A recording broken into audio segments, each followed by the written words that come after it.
Hello, everybody, and welcome to Chapter 3 of Business 1201. And so, Chapter 3 is exploring global business. Um, Global business was actually my major in college. I have a degree in international trade and finance, which was an economics degree at LSU. So, this is one of those topics that's near and dear to my heart. Unfortunately, due to the constraints of time, usually in class we don't get very far, so I'm going to do two videos for this chapter and just give you kind of a rough overview of working in a foreign market, entering and operating in a foreign market, and how that might look. And so let's go ahead and get started with that. All right, so global business or international business is any business activity that involves exchange across the border. So we'll refer to the country that we're from as the domestic country. So generally for us, that'll be the US, and then we'll have our foreign markets. So domestic and foreign, or domestic and abroad. One way that we can participate in international activity is through exporting, which is where we sell and ship raw materials or goods to other nations. So the raw materials and the goods are produced here, and then we sell them and then ship them overseas. So our top U.S. exports are food and beverage. We are one of the world's largest food producer because we have an abundance of a great land for producing food. We tend to export quite a bit of crude oil and petroleum, believe it or not.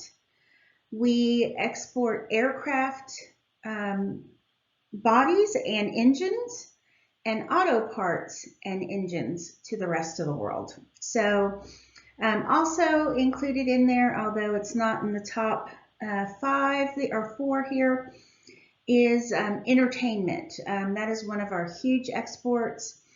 Making movies and music and selling it overseas is a big business for us. Importing means that we buy raw materials or products from another country and then bring them into our country.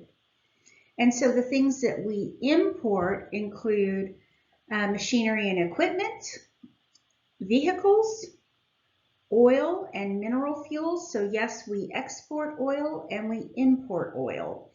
But the qualities of the oil are different and used for different things. And we also import quite a bit of our pharmaceutical materials, including prescription drugs.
All right, so let's talk about business a little bit. If you are interested in international trade and you have a business, how would you go about doing that? So we're going to talk first about methods for entering a foreign market, and then we'll talk about some practical steps. So this video will end with methods, and then the next video will start up with steps for entering a foreign market. So methods, we could export. So we produce the goods at home in our factory here, we sell them and we ship them abroad.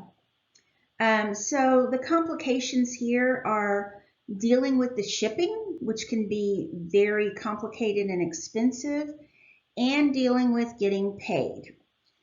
So there's lots of complexities with getting paid as well. And you have to worry about exchange rates and all of that. Of course, that's going to be an issue with all of working with international markets. The second thing we can do is if we have a product at home that we're producing, we could license it to a foreign company. And so a license would allow that foreign company to produce, market, and sell the product as if it is ours.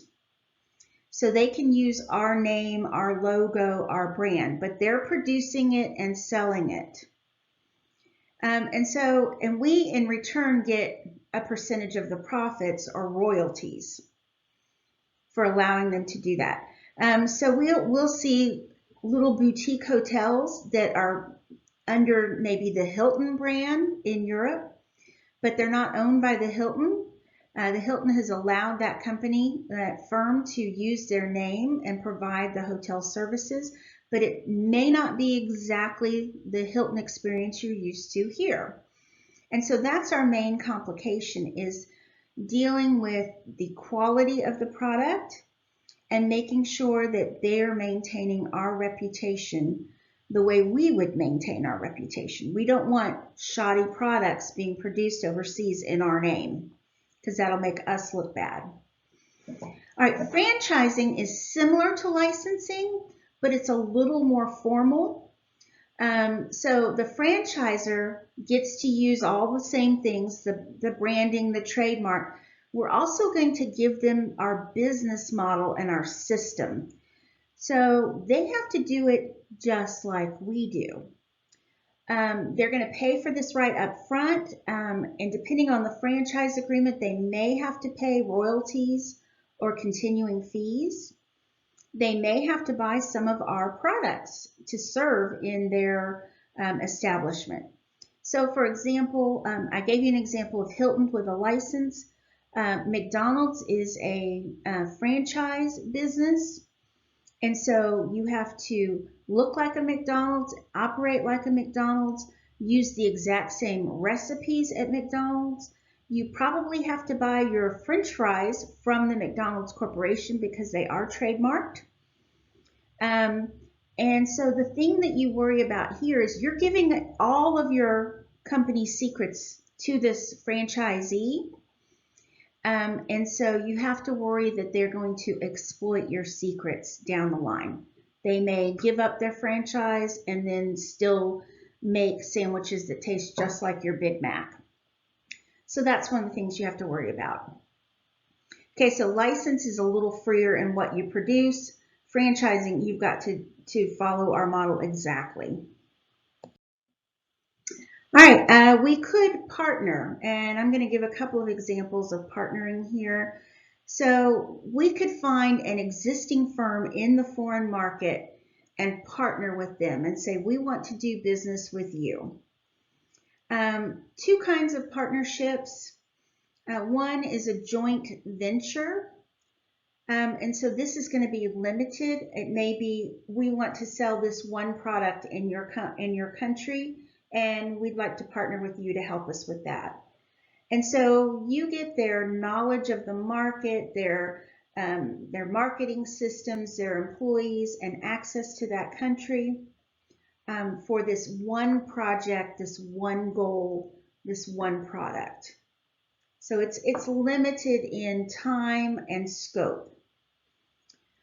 A strategic alliance, on the other hand, is a long-term partnership, And the goal is to create some kind of competitive advantage worldwide.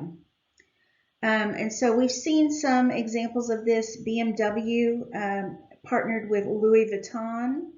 So that's a German and a French company that have partnered and provided Louis Vuitton materials for BMW. Christian Dior and Colette have conspired. Christian Dior clothing and perfume. Colette is a retailer that works in those products. All right, number 5, you could buy an existing foreign firm and then operate it. So you're entering with a known entity that has production, distribution, marketing, customers, employees all in place. This is going to be expensive. If it's a successful company, you're going to be paying a high price to do this way. Buying an existing successful firm will cost you. Or you could start from scratch and build a brand new firm in a foreign country from the ground up, which means you have to be comfortable working in that market because you're going to have to develop the productive capabilities, the marketing, and the distribution capabilities. You're going to have to hire, and then you're going to have to sell to people in this market. So this is also going to be expensive and risky. We could use a trading company. A trading company is just a middleman. It's a wholesaler. They link buyers from one country and sellers in another country. But they don't do any of the manufacturing. So they're just hooking you up. So firms like Amazon, World Market, Pier 1 do this. So the buyers for World Market scour the world markets looking for products, and then they hook World Market up with those companies overseas so that World Market can buy those products. All right, and lastly, multinational firms. These are firms that operate worldwide.